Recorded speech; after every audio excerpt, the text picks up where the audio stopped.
నమస్కారం సామాన్యుడు TV news కి స్వాగతం. ఈనాటి వార్తా విశేషాలు. లండన్ లో సీఎం చంద్రబాబుతో భారత హై కమిషనర్ విక్రమ్ దొరైస్వామి భేటీ అయ్యారు. ఏపీతో యూకేలోని పలు ప్రతిష్టాత్మక విశ్వవిద్యాలయాలు విద్యా సంస్థలు కలిసి పనిచేసే విషయంపై ఇరువురు నేతలు చర్చించారు. ఏపీ యూకే వర్సిటీల మధ్య విద్యార్థుల మార్పిడి కార్యక్రమాలని ప్రోత్సహించడం ద్వారా ఇరు ప్రాంతాల విద్యార్థులు విజ్ఞానాన్ని సాంస్కృతిక అంశాలను పరస్పరం పంచుకునేలా చూడాలని తెలియజేశారు. రాష్ట్రంలోని విద్యార్థులకి ప్రపంచ స్థాయి అవకాశాలు కల్పించే దిశగా ఈ సమావేశం జరిగినట్లు తెలిపారు. ఈ సందర్భంగా ఏపీతో యూకేలోని పలు ప్రతిష్టాత్మక విశ్వవిద్యాలయాలు విద్యా సంస్థలు కలిసి పనిచేసే విషయంపై ఇరువురు నేతలు చర్చించుకున్నారు. ముఖ్యంగా 4 కీలక అంశాల్లో భాగస్వామ్యం ఏర్పాటు చేయాలనే ప్రతిపాదనపై వీరి మధ్య సంభాషణ జరిగింది. కేంద్ర ప్రభుత్వ సహకారంతో జాయింట్ వెంచర్లు ఏర్పాటు చేయడం ద్వారా విద్యారంగంలో కొత్త అవకాశాలు సృష్టించడంపై దృష్టి సారించారు. అలాగే ఏపీ యూకే వర్సిటీల మధ్య విద్యార్థుల మార్పిడి కార్యక్రమాలని ప్రోత్సహించడం ద్వారా ఇరు ప్రాంతాల విద్యార్థులు విజ్ఞానాన్ని సాంస్కృతిక అంశాలని పరస్పరం పంచుకునేలా చూడాలని నిర్ణయించారు. కార్యక్రమాల ద్వారా ఏపీ విద్యార్థులకి అంతర్జాతీయ ప్రమాణాలతో కూడిన విద్య పరిశోధన అవకాశాలు లభిస్తాయని ప్రభుత్వం భావిస్తోంది. ఈ భేటీ ఏపీ యూకే మధ్య విద్యా సంబంధాల్లో ఒక కీలక ముందడుగుగా భావిస్తున్నారు. తుఫాన్ ప్రభావిత ప్రాంతాల్లో వైఎస్ జగన్ పర్యటిస్తున్నారు. దారి పొడవునా ఆయనకు రైతులు మహిళలు ఘన స్వాగతం పలుకుతున్నారు. విజయవాడ పెనమలూరు పెడన పామర్రు మచిలీపట్నం నియోజకవర్గాల్లో వైఎస్ జగన్ పర్యటిస్తున్నారు. మొందా తుఫాన్తో నష్టపోయిన పంట పొలాలు పరిశీలించారు. బాధిత రైతుల్ని వైఎస్ జగన్ పరామర్శించారు. ఆయనతో పాటు మాజీ మంత్రి పేర్ని నాని వైసీపీ యువనేత అవినాష్ లో పాల్గొన్నారు. ఈ సందర్భంగా వైఎస్ జగన్ కి రైతులు వినతి పత్రాలు సమర్పించారు. రైతు పరిస్థితి ఎలా ఉంది అని తెలుసుకోవాలంటే ఒక్కసారి గ్రాస్ రూట్ లేక ఒకసారి వచ్చి గ్రౌండ్ మీదకి ఒకసారి వచ్చి తిరిగితే అర్థమవుతుంది. కారణం ఏమిటి అని అంటే ఎంత నిర్దాక్షిణ్యంగా ఈ ప్రభుత్వం వ్యవహరిస్తూ ఉంది, ఎంత నిర్దయగా ఈ ప్రభుత్వం వ్యవహరిస్తూ ఉంది అని చెప్పడానికి ఉదాహరణలు శతకోటి కనిపిస్తూ ఉన్నాయి. నిజంగా ఈ మోంతా అనే ఈ తుఫాను దాదాపుగా 25 జిల్లాలపై ఈ తుఫాను ప్రభావం పడింది. గోదావరి నుంచి గోదావరి పై నుంచి శ్రీకాకుళం దాకా దాని ఇంపాక్ట్, ఇటువైపున చూస్తే కర్నూలు దాకా కూడా ఈ మోంతా తుఫాన్ ఇంపాక్ట్ కనిపించింది. దాదాపుగా ఈ 25 జిల్లాలలో రాష్ట్ర వ్యాప్తంగా దాదాపుగా 15 లక్షల ఎకరాలలో పంట నష్టం జరిగింది. నిజంగా ఎప్పుడు ఊహించని విధంగా ఈ తుఫాను వల్ల పంటలు నష్టపోయిన పరిస్థితులు చోటు చేసుకున్న పరిస్థితులు ఇవి. ఎందుకు ఈ పరిస్థితి వచ్చింది అని అంటే కారణం వరి అన్నది అత్యధికంగా ఈ 15 లక్షల ఎకరాలలో దాదాపుగా 11 లక్షల ఎకరాలు పంట నష్టం జరిగింది వరి పంటకి. ఈ వరి అన్నది కరెక్ట్గా గింజలు పాలు పోసుకునే పరిస్థితిలో ఉన్నప్పుడు జరిగిన దారుణమైన పరిస్థితి ఇది. తీవ్రమైన గాలులు, ఆ గాలులతో పాటు వచ్చిన వర్షాలు నిజంగా ఎంత దారుణమైన పరిస్థితి అన్నది చెప్పడానికి ఒకసారి చూస్తే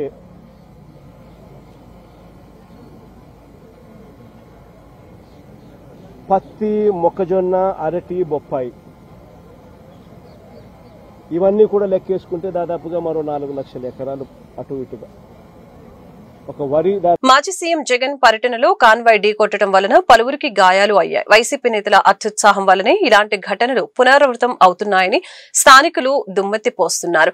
పెనమలూరు నియోజకవర్గంలో మాజీ సీఎం జగన్ కాన్వాయ్ కి ప్రమాదం జరిగింది. నేపథ్యంలో ఉయ్యూరు మండలం గండిగుంట వద్ద కాన్వాయ్ వాహనాలు ఒకదానికొకటి ఢీకొన్నాయి. దీంతో పలువురికి గాయాలు అయ్యాయి.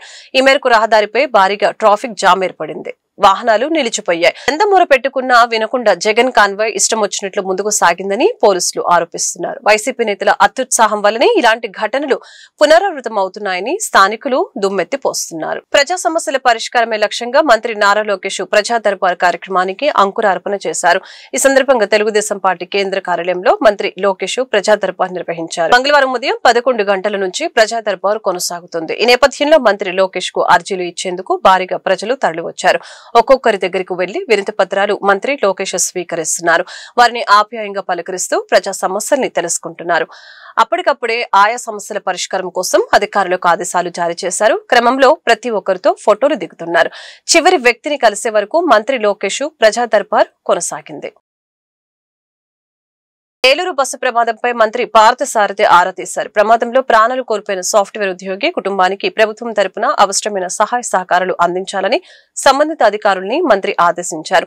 ప్రమాదంలో ప్రాణాలు కోల్పోయిన సాఫ్ట్వేర్ ఉద్యోగి వీరంకి ప్రవీణ్ బాబు కుటుంబానికి ప్రభుత్వం తరపున అవసరమైన సహాయ సహకారాలు అందించాలని సంబంధిత అధికారుల్ని మంత్రి ఆదేశించడం జరిగింది.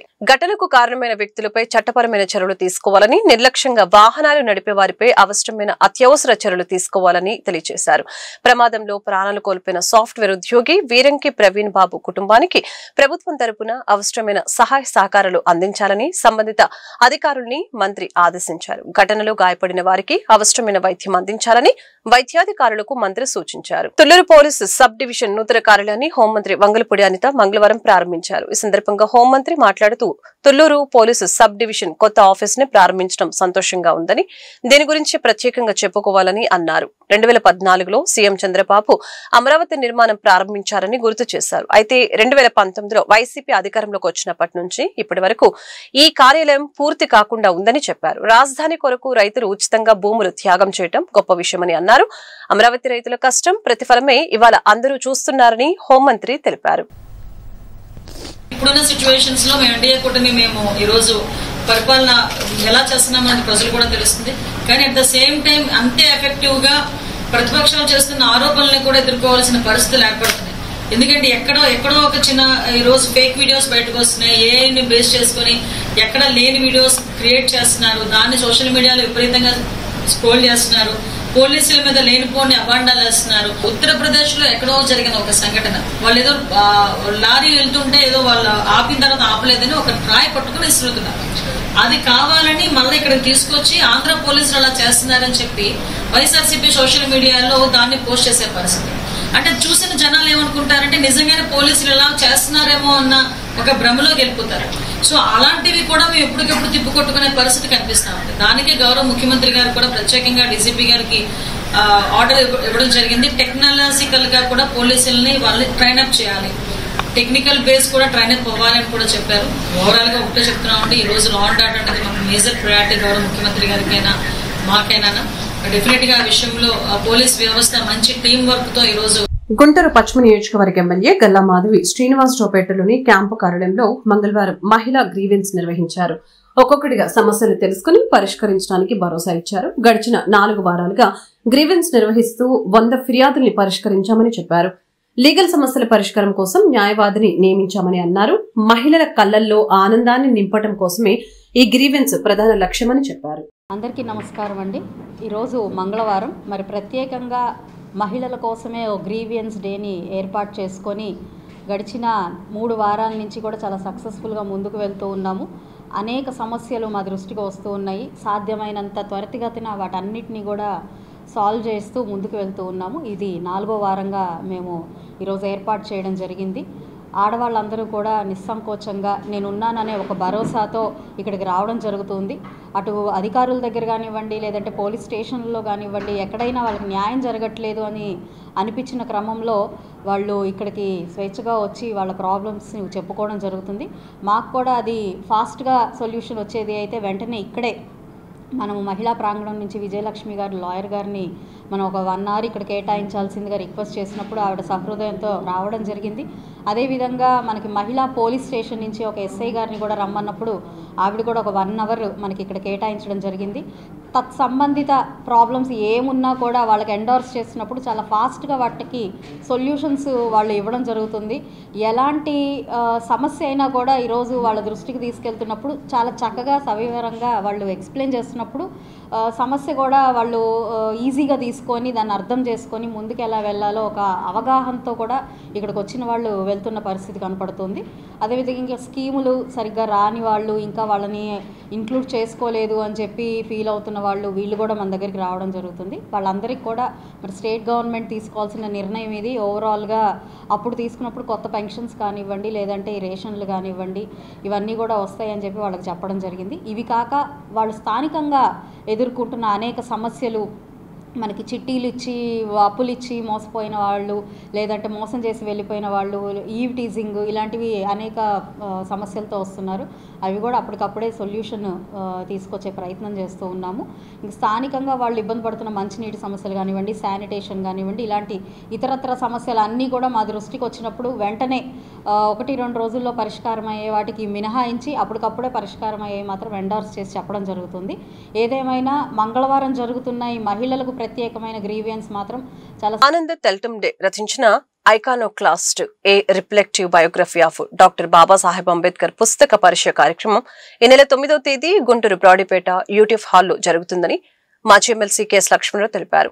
కార్యక్రమంలో ముఖ్య అతిథిగా ప్రొఫెసర్ కె శ్రీనివాసులు, మాజీ ఎమ్మెల్సీ జూపూడి ప్రభాకర్ రావు, మాజీ మంత్రి డొక్కా మాణిక్యవర్ ప్రసాద్ పాల్గొంటారని చెప్పారు. ఇందుకు సంబంధించిన బ్రోచర్ ని మంగళవారం ఏర్పాటు చేసిన మీడియా సమావేశంలో ఆయన ఆవిష్కరించారు.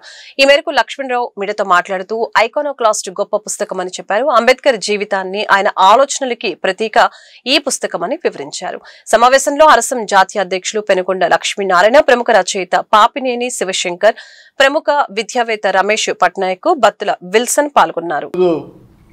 ఈ ప్రెస్ మీట్లో అరసం జాతీయ అధ్యక్షులు, ప్రముఖ రచయిత పెనుగొండ లక్ష్మీనారాయణ గారు, కేంద్ర సాహిత్య అకాడమీ అవార్డు గ్రహీత, ప్రముఖ రచయిత డాక్టర్ పాపినేని శివశంకర్ గారు, ప్రముఖ విద్యావేత్త రమేష్ పట్నాయక్ గారు, బత్తుల విల్సన్ పాల్గొంటూ ఉన్నారు.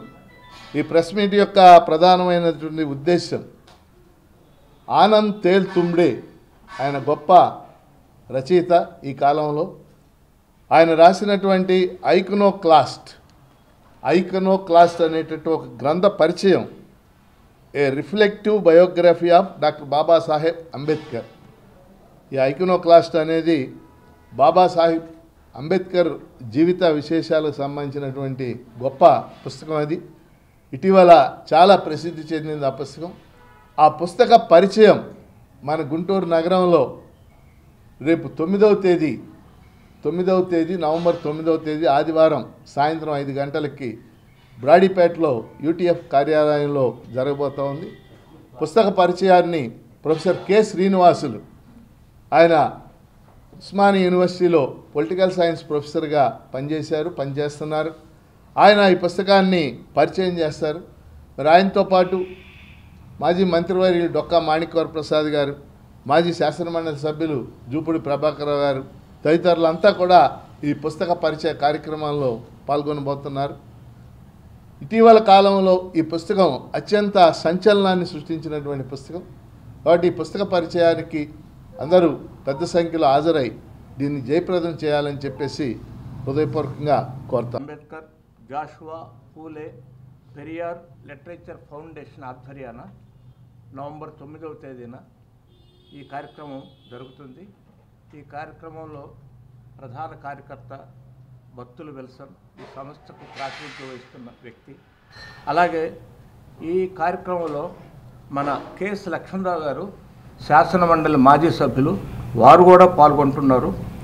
నిజానికి గుంటూరు నగరంలో ఇటీవల కాలంలో పుస్తక పరిచయాలు, ఆవిష్కరణ సభలు బాగా జరుగుతున్నాయి.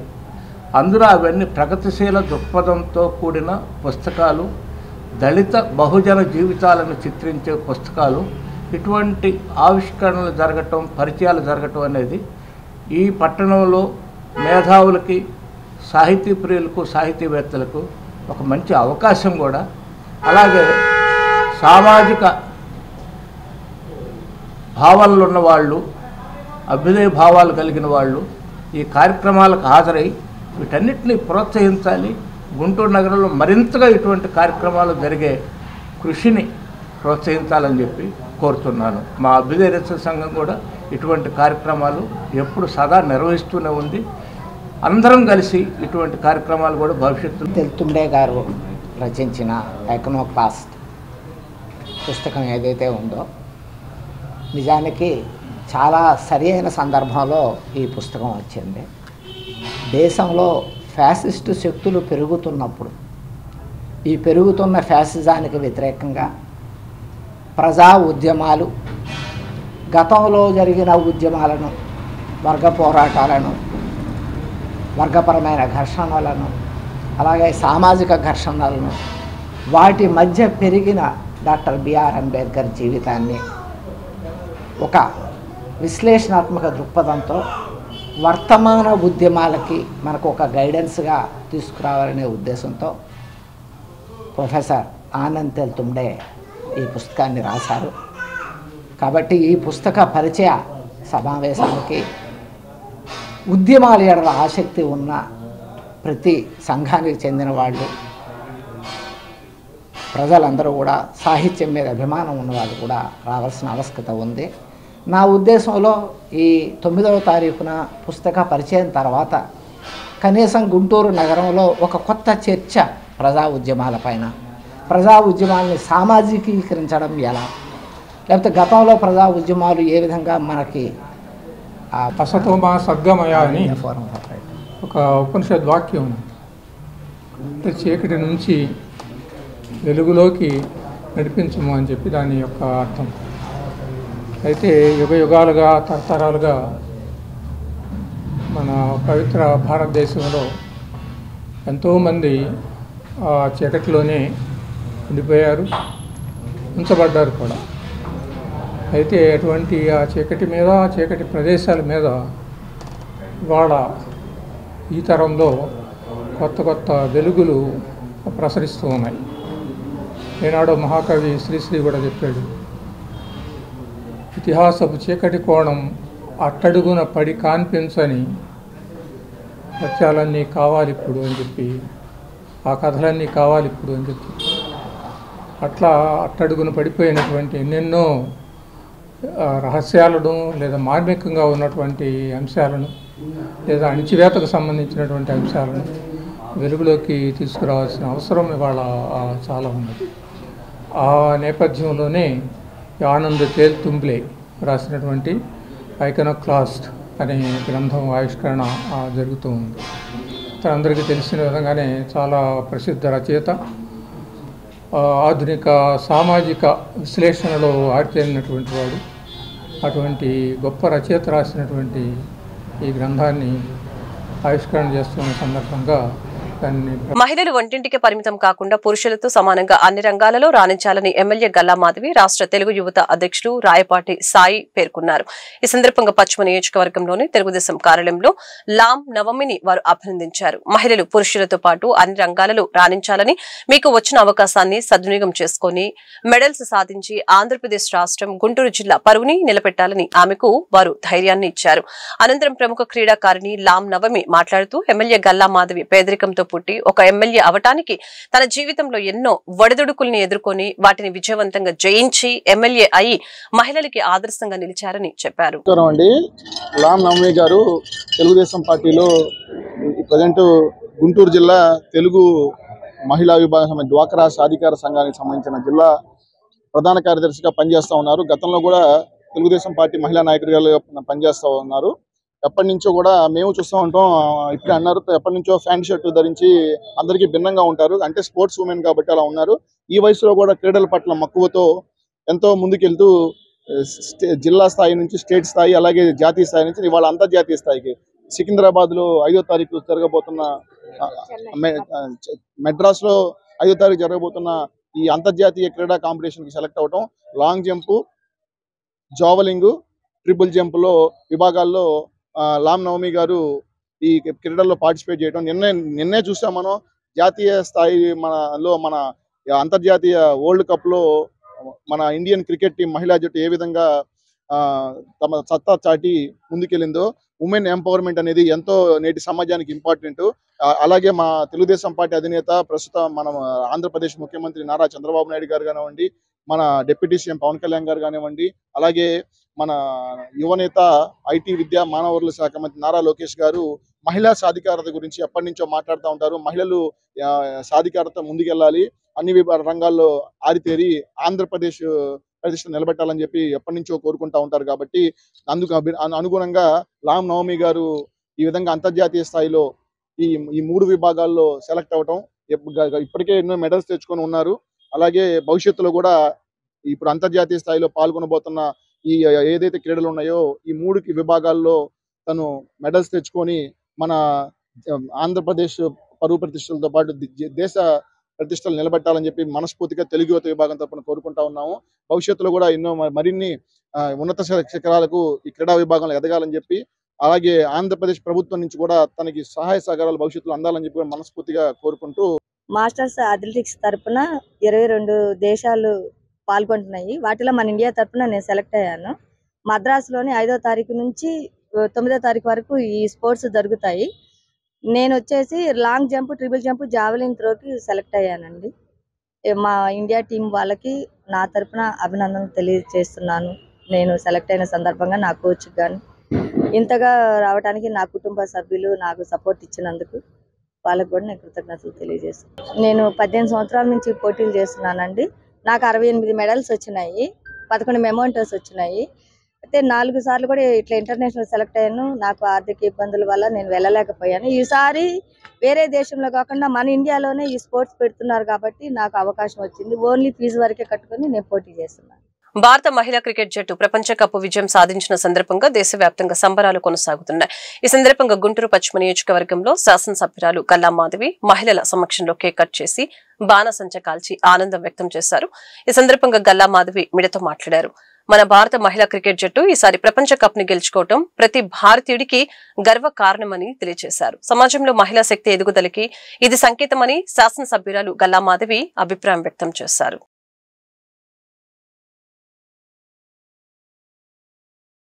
నమస్కారం అండి.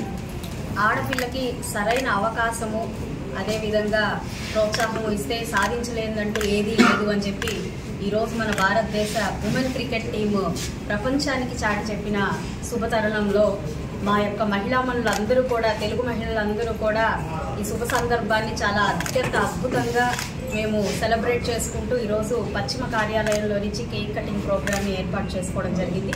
ఒక చిన్న పార్టీని మేము మహిళలందరూ కూడా యావత్ భారతదేశంలో ఉన్న మహిళలందరి తరఫున కూడా ఈరోజు ఈ యొక్క శుభ సందర్భాన్ని సంతోషకరంగా సెలబ్రేట్ చేసుకుంటూ ఉన్నాము. మరి మహిళలు అందులోనూ క్రీడల్లో ప్రపంచ కప్ని సాధించడం అంటే అది అసాధారణమైన విషయము. మరి నేటి మహిళల పరిస్థితి మనం చూస్తూ ఉన్నాం. ఇళ్లల్లో ఆడపిల్ల పుడితే మహాలక్ష్మి పుట్టింది అని అనుకునే నేటి సమాజంలో ఇలా మనకి ఖాళీలు ఎంతోమంది బయటకు వచ్చి ఏదైనా మేము సాధించగలము అని చెప్పి ఎందరో మహిళలకి స్ఫూర్తిదాయకంగా నిలుస్తున్న శుభతరుణంలో వీరందరినీ మనం అందరం కూడా గుర్తించి వారి శుభాకాంక్షలు చెప్పాల్సిన అవసరం ఎంతైనా ఉంది. మరి ఈ సందర్భంగా హర్మన్ ప్రీత్ కౌర్ కెప్టెన్గా వహించిన టీమిండియా ఉమెన్స్ జట్టుకి ప్రత్యేకమైన శుభాకాంక్షలు. అదేవిధంగా సెమీఫైనల్స్లో తన అనితర సాధ్యమైన ప్రతిభను కనబరిచిన జెమీమా గారికి కూడా ప్రత్యేకమైన శుభాకాంక్షలు. ఈరోజు ఆస్ట్రేలియా లాంటి ధీటైన జట్టుతో తలపడి 127 నాట్అవుట్తో ఆవిడ ఫైనల్స్లోకి మనని తీసుకురావడం అనేది ఆవిడ చేసిన కృషికి నిజంగా ఈరోజు అందరూ మహిళల తరపున, మహిళామణుల తరపున ఒక నివాళిగా మనం అందరం అర్పించాల్సిన సమయం ఇది. అదేవిధంగా హర్మన్ ప్రీత్ కౌర్ గారి నేతృత్వంలో ఆవిడ యొక్క అసాధారణ ప్రతిభ ముందు నిజంగా ఈరోజు యావత్ భారతదేశం కూడా తల ఎత్తుకుని చూసే ఒక శుభ సందర్భాన్ని తీసుకొచ్చినందుకు కూడా చాలా చాలా సంతోషంగా ఉంది. అదేవిధంగా గౌరవ ముఖ్యమంత్రి వర్యులు చంద్రబాబు నాయుడు గారు, అదేవిధంగా లోకేష్ అన్న గారు నిన్నటి రోజున మాకు సెమీఫైనల్స్ చేరుకుని మరి ఈరోజు ఫైనల్స్కి చేరుకోబోతున్న మన ఉమెన్స్ టీముని ప్రోత్సహించాలి అని చెప్పి పూజా కార్యక్రమాలను ఏర్పాటు చేయాలి. ముఖ్యమైన కూడల్లో బహిరంగంగా ఈ లైవ్ షోని టెలికాస్ట్ చేయాలి అని చెప్పి వారు మమ్మల్ని కోరడం జరిగింది. సోవియట్ విప్లవ వార్షికోత్సవం సందర్భంగా నవంబర్ 7వ తేదీన గుంటూరు వెంకటేశ్వర విజ్ఞాన మందిరంలో పెట్టుబడిదారీ విధానం భవిష్యత్తు అనే అంశంపై జరిగే సదస్సుని జయప్రదం చేయాలని సిపిఎం జిల్లా కార్యదర్శి వై నేతాజీ కోరారు. మంగళవారం గుంటూరు బ్రాడీపేటలోని సిపిఎం జిల్లా కార్యాలయంలో జరిగిన మీడియా సమావేశంలో వై నేతాజీ మాట్లాడుతూ ఈ సదస్సులో సిపిఎం పోలిట్ బ్యూరో సభ్యులు బివి రాఘవులు, శాసన మండలి మాజీ సభ్యులు కెఎస్ లక్ష్మణరావు, సిపిఎం రాష్ట్ర కార్యదర్శి వర్గ సభ్యులు సిహెచ్ బాబురావు తదితరులు పాల్గొంటారని చెప్పారు. సమావేశంలో సిపిఎం జిల్లా కార్యదర్శి వర్గ సభ్యులు పాసం రామారావు, సిపిఎం జిల్లా కార్యదర్శి వర్గ సభ్యులు ఈమని అప్పారావు, ఎన్ భావన్ నారాయణ, కె నళినీకాంత్ తదితరులు పాల్గొన్నారు.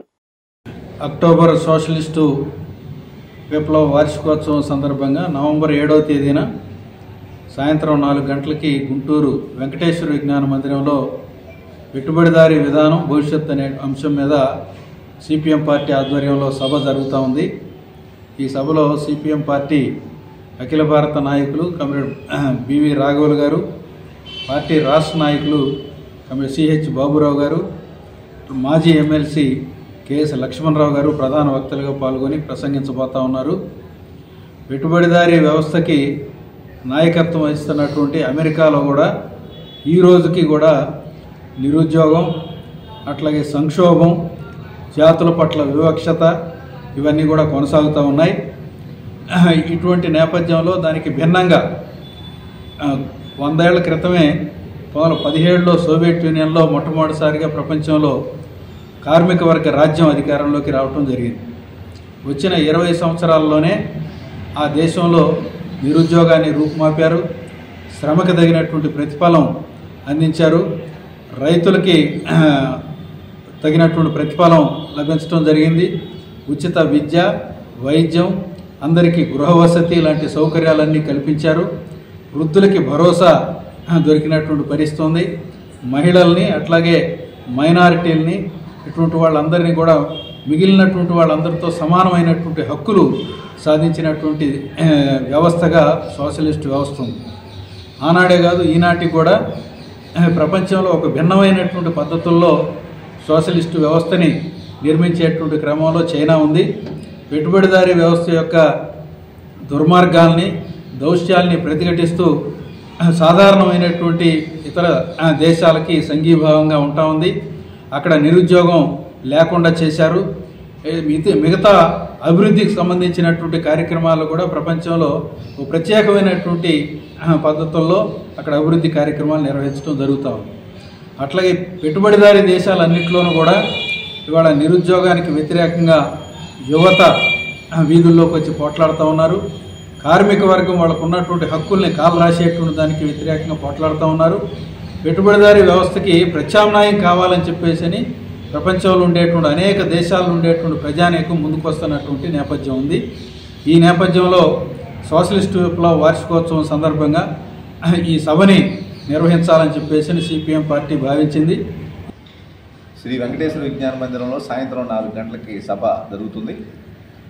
ఈ సభలో వందలాది మంది పాల్గొని జయప్రదం చేయాలని చెప్పేసి విజ్ఞప్తి చేస్తున్నాం. మీ అందరికీ తెలుసు 1917లో సోవియట్ యూనియన్లో సోషలిజం వచ్చింది. అందరికీ విద్య, వైద్యం, తిండి, ఉపాధి కల్పించేటువంటి సమాజాన్ని స్థాపించారు. ఆ తర్వాత వియత్నాంలోను, క్యూబాలోను, చైనాలోను విప్లవాలు జయప్రదమైనవి. ఇప్పటికీ చైనా అప్రతిహతంగా పురోగమిస్తూ ఉన్నటువంటి నేపథ్యం ఉంది. ఇక పెట్టుబడిదారీ విధానానికి ఏమాత్రం ఢోకా లేదు. పెట్టుబడిదారీ విధానమే ఈరోజు చాలా ఉత్తమమైందని చెప్పేటువంటి అమెరికాలో ఈరోజు ఆర్థిక సంక్షోభం వచ్చింది. నిరుద్యోగ సమస్య పెద్ద ఎత్తున పెరుగుతూ ఉంది. లోటు బడ్జెట్ తోటి కొనసాగుతూ ఉన్నారు. ట్రంప్ అధికారంలోకి వచ్చిన తర్వాత వాళ్ళ లోటు బడ్జెట్ను పుచ్చుకోవడం కోసం, ఆ దేశంలో ఉన్నటువంటి నిరుద్యోగాన్ని పరిష్కారం చేసుకోవడం కోసం ప్రపంచంలో ఉన్నటువంటి అన్ని దేశాల మీద సుంకాలు విధిస్తున్నటువంటి నేపథ్యం ఉంది. దానికి వ్యతిరేకంగా పెద్ద ఎత్తున 2600 చోట్ల లక్షలాది మంది ప్రజలు ట్రంప్ విధానాలకు వ్యతిరేకంగా ఆందోళన చేస్తున్నటువంటి నేపథ్యం కూడా మనం చూస్తున్నాం. అందుకని ఈరోజు అమెరికాలో కూడా సోషలిస్ట్ వ్యవస్థ అయితే బాగుంటుంది, సోషలిస్ట్ వ్యవస్థ మళ్ళీ రావాలని చెప్పేసి యువకులు వాళ్ళ అభిప్రాయాన్ని వ్యక్తం చేస్తున్నటువంటి నేపథ్యంలో పెట్టుబడిదారీ విధానానికి అంత బ్రహ్మాండమైనటువంటి భవిష్యత్తు లేదు, ప్రత్యామ్నాయం సోషలిస్ట్ శక్తులు ఉన్నాయని చెప్పేసి ప్రపంచంలో అనేక చోట్ల జరుగుతున్నటువంటి పరిణామాలు విస్తృతి చేస్తూ ఉన్నాయి. ఈ నేపథ్యంలో పెట్టుబడిదారీ విధానం భవిష్యత్తు అనేటువంటి అంశం మీద జరిగేటువంటి ఈ సదస్సులో ప్రజలు పెద్ద ఎత్తున పాల్గొనాలి. సిపిఎం జాతీయ నాయకులు పివి రాఘవులు గారు, మాజీ శాసనమండలి సభ్యులు కెఎస్ లక్ష్మణరావు గారు, అదేవిధంగా సిపిఎం రాష్ట్ర ఈ వార్తలు ఇంతటితో సమాప్తం. మరొక బులెటిన్ మళ్ళీ కలుద్దాం. నమస్కారం.